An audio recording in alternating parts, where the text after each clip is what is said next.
Župan občine Radovljica Ciril Globočnik s 1.1.2022 je začel ponovno delovati medobčinski inšpektorat skupaj z Naklom, Škofjo Loko in pa Medvodami. Kako deluje? Ja, zdaj moram reči, da glede na to, da je bilo to sporazumno dogovorjeno, sedež je v Radovljici, seveda dislocirane enote so v omenjenih 3 občinah, tako da ugotavljam, da je vendarle povezovanje prineslo te nove sadove za vse omenjene občine in vsi skupaj smo zadovoljni, ker tudi država to podpira, da se združujemo. Ali menite, da je to dobrodošlo, da je skupaj toliko občin? Ja, seveda je dobrodošlo. Eno je kar precej velik teritorij, drugo izmenjava informacij in pa predvsem tudi del prihranka, ker država pomaga predvsem tistim, ki se združujemo. Prejšnji teden vas je obiskal predsednik Olimpijskega komiteja Slovenija za financiranje športnih programov. O čem je še tekla beseda?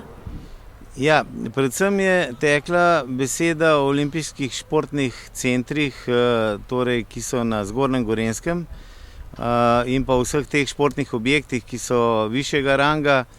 Torej, govorimo o Planici in Kranjski Gori, govorimo o Bledu in pa Radovljici z olimpijskim športnim centrom, ki je povezan, torej plavanje in veslanje. Seveda tudi je bilo govora o Pokljuki.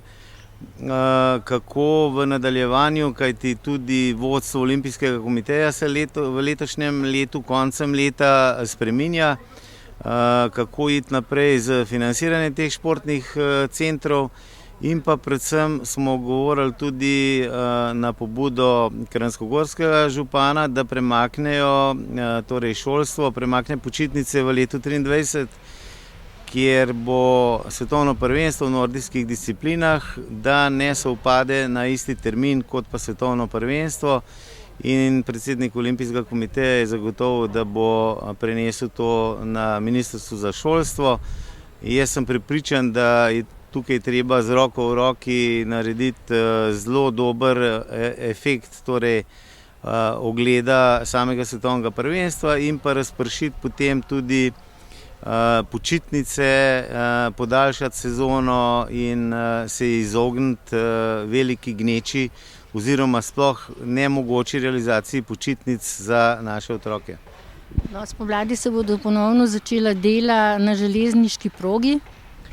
Ja, zdaj predvsem se bo začelo projektirati, govorim pa predvsem za odsek Lesce-Podnart, ki je v bistvu v naši občini. Lahko rečem, da bodo prenovljene železniške postaje v Lescah in pa v Podnartu.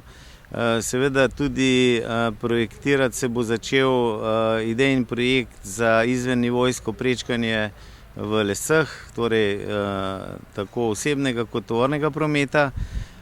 In pa peronski izvennivojski podhodi bojo narejeni na obeh omenjenih mestih postaj, torej Lesc in pa Podnarta, ker vse ostalo v naši občini so postajališča, tako jih pač železnice in država tretirajo. Kakšno pa je stanje glede zdravja, obolelosti omikrona vaših občanov v Radovljici? Tukaj moram povedati, da sem kar zaskrbljen, zelo zaskrbljen. Mi imamo res vsak dan večje število okuženih, seveda reguliramo to na vseh nivojih, tako na občinskem kot tudi v naših zavodih, inštitucijah. Zaenkrat še obratujemo na vseh omenjenih inštitucijah, bojim pa se, da lahko pride v zelo kratkem času, da bomo morali določene stvari ali vrtce, zavode zapirati, kar pa ni dobro, predvsem v smislu otrok, kajti ti otroci imajo tudi starše, ki potem ne bodo mogli v gospodarstvu delati in krogotok se bo zelo hitro sklenil, kar je pa porazno za funkcioniranje tako občin kot države in pa kot celote. Hvala za pogovor in srečno vsem skupaj. Hvala tudi vam.